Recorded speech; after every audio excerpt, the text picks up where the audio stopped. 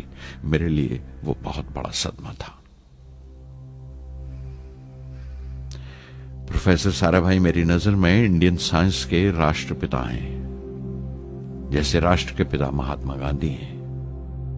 انہوں نے اپنی ٹیم سے رہنما پیدا کیے اور خود اپنے عمل سے ان کے لیے مثال ثابت ہوئے۔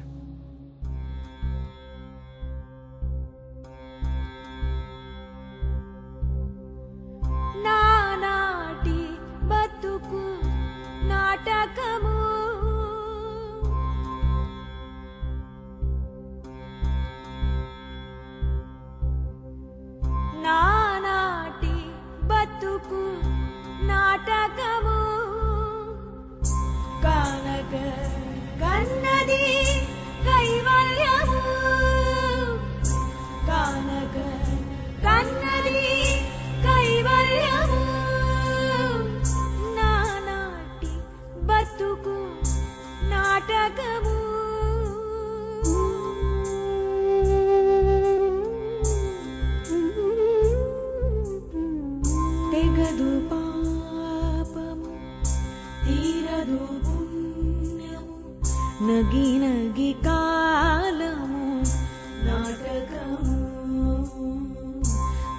తీరదు పాపము తీరదు పుణ్యము నగి నగి కాలము నాటకము యగువన శ్రీ వెంకటేశ్వరుడేలికే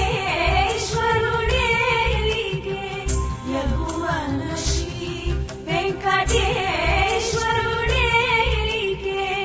గగనము మీదిది కైవల్యము గగనము మీదిది కైవల్యము